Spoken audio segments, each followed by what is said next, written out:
So last time when we did a video like this, we called it Our Bands Episode 1. This is Our Bands Episode 2, and we have both launched our bands now. They exist as things, and all the links to everything, if you're on Facebook, Twitter, YouTube, whatever, there are links in the description to them. But we started with an episode kind of just chatting about our band, and we're going to do that again. We're going to talk just about what we've done, I guess obstacles along the way, just stuff about our bands. Let's just chat. So Lenny, how did you prepare for your launch? What did you do in the run-up to it?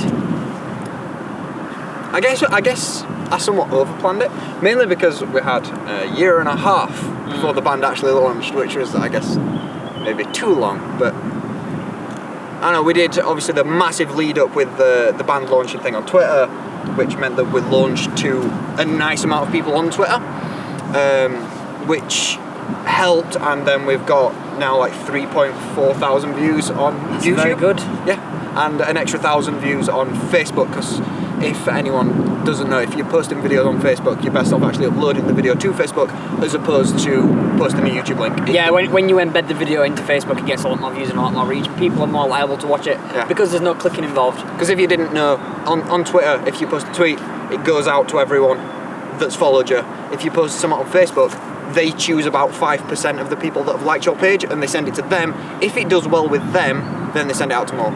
If you post a Facebook video, it goes out to more people, just standard. We both launched with a single. We both launched with a music video straight away. Both shot by you? Both were made by me. I guess the biggest difference between your band and our band is that we started a social media build-up and we built up to the thing. You just kind of just started and were like, right, we're here, here's some music. Yes.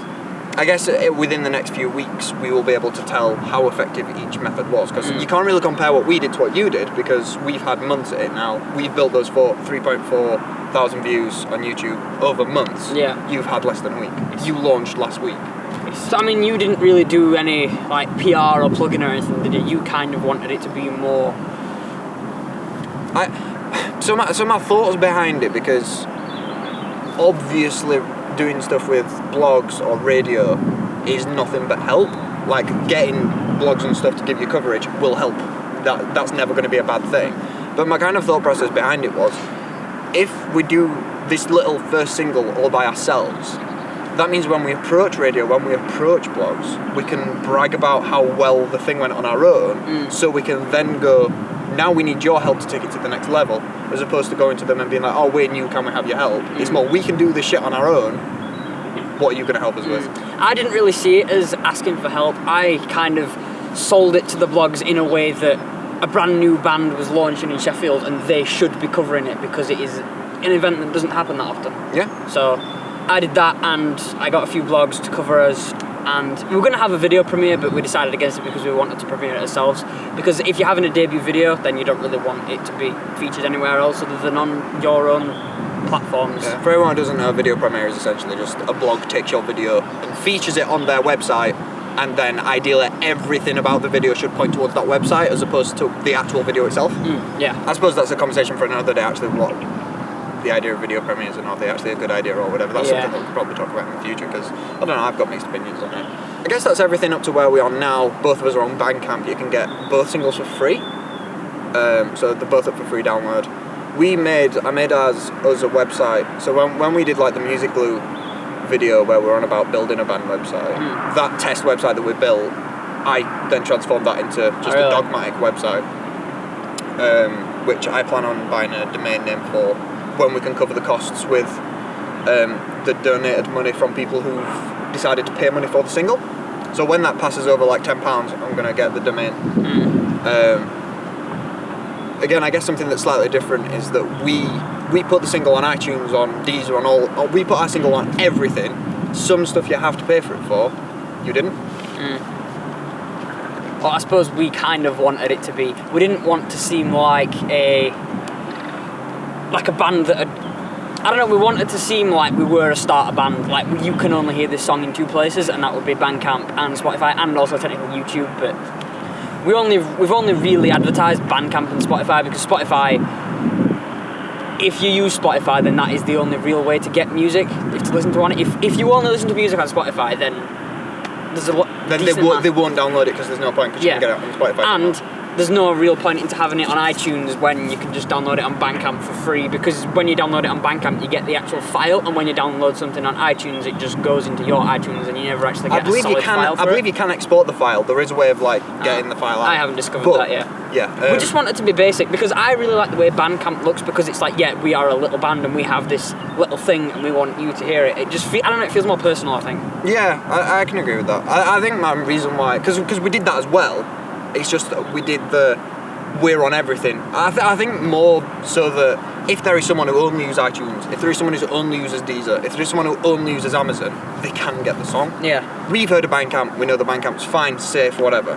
But I suppose if there's someone who doesn't know Bandcamp, and then it asks them for an email, they might think, oh, I don't want to do that. They might start sending me like loads of spam and stuff. So I guess my thought process was covering all bases. If you want to get it on something, you are going to have to pay, because there is no way of doing stuff for free on iTunes. But you can do it if you want to. I guess that was my thought process behind it. I suppose it doesn't really matter. It's not going to have a great effect, because there aren't hundreds of thousands of people that want the song and all of them listen to iTunes. That's just not the case currently, because neither of us have a big audience. That's just what's going to happen. So the next stage in our two bands' evolution, and I suppose that this is going to be the first time that we actually combine, because we've done these two launches and you've been completely on your own, you've done the songs together. I've had no input in that, my band's had no input in that. We've done the same. You had a bit of input because you joined the band for a short while, but other than that, the two bands have been very separate. We are doing a debut gig together. We're actually going to announce that on Friday. Yeah, so in 2 days' time, we'll probably share it on Music Lab on the Twitter if you're interested in more details. We decided to do... I don't know exactly if we mentioned that this was definitely going to be happening, or whether we're just thinking about it in the last video, or whether we didn't mention it at all. Because I think we were on about that we wanted to kind of launch together, or maybe we do a gig. But we are doing a gig that is confirmed, and we are doing it. Announcement is obviously on Friday.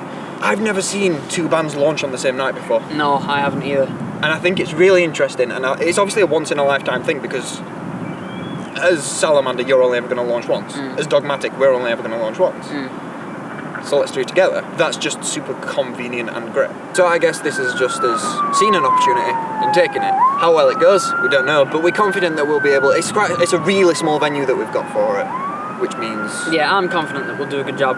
And because we are both of a similar style, I mean, I suppose your style is a little bit more accessible than mine, just a little bit. Hers is more commercial. Yeah. Mainly because in a fashion, I'm doing traditional singing. You've got almost like spoken word, especially with your debut track. Yeah. There are other songs that obviously I've heard that you'll hear at some point in the future that have singing in, but as it currently stands, you have one song and it doesn't have any singing in. It has some like screams in, like some scream bits right at the end, but most of it's kind of spoken word. Yeah, we didn't really want to do... No, we wanted it to stand out. We just wanted it to be as raw and as... You achieved raw. It sounds DIY and garage, and it has energy, but it's not processed energy. It's just... Funny thing to mention as well, actually, one of the first reviews that we got of my single was...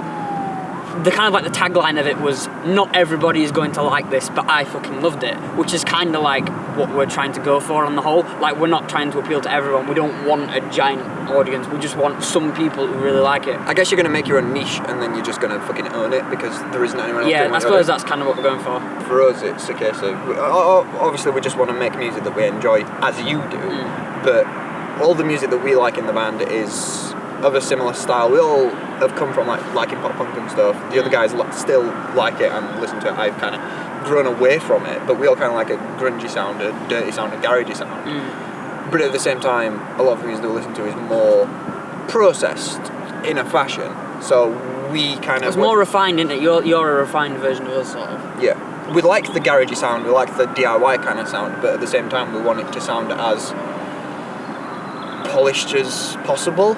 If that makes sense, like a nice balance between DIY and polished, as opposed to being like, yeah, with DIY we want it to sound raw.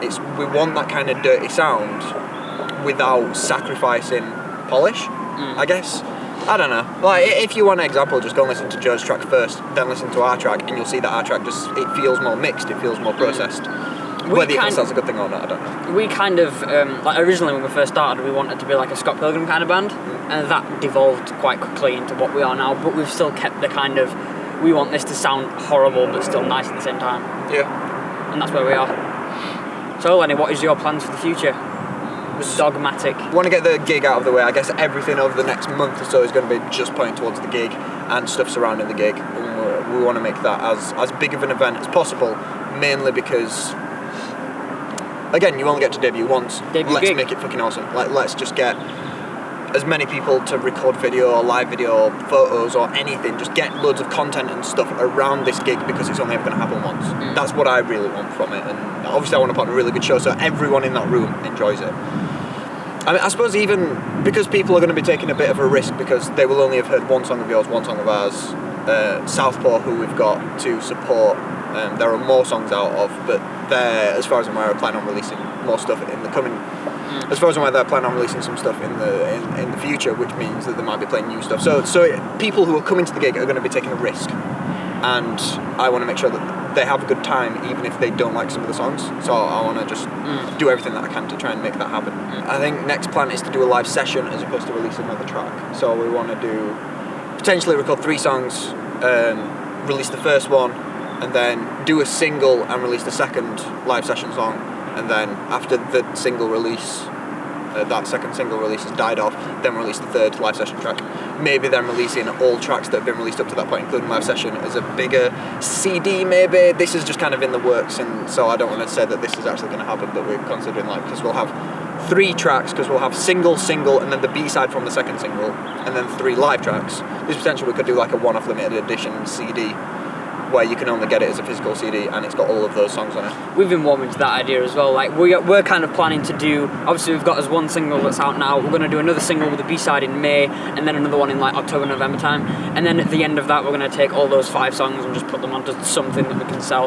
Yeah, I mean, I think I want to avoid calling it an EP because I want an EP, especially a debut EP, to be something unique and something new, and you haven't heard any of these songs before. That won't be the case. Well, it's going to be like a collection of singles, isn't it? For both yeah, of us? I guess so. And you could just name it something and not call it an EP. You just call it, oh, it's a CD, or it's a release. I want to avoid calling it an EP so that then we can do an EP and then call that our debut. Yeah, we're planning on doing an EP, maybe like releasing the EP like autumn time in 2018. So that's quite far away, so you've got like a very long projection for like first EP.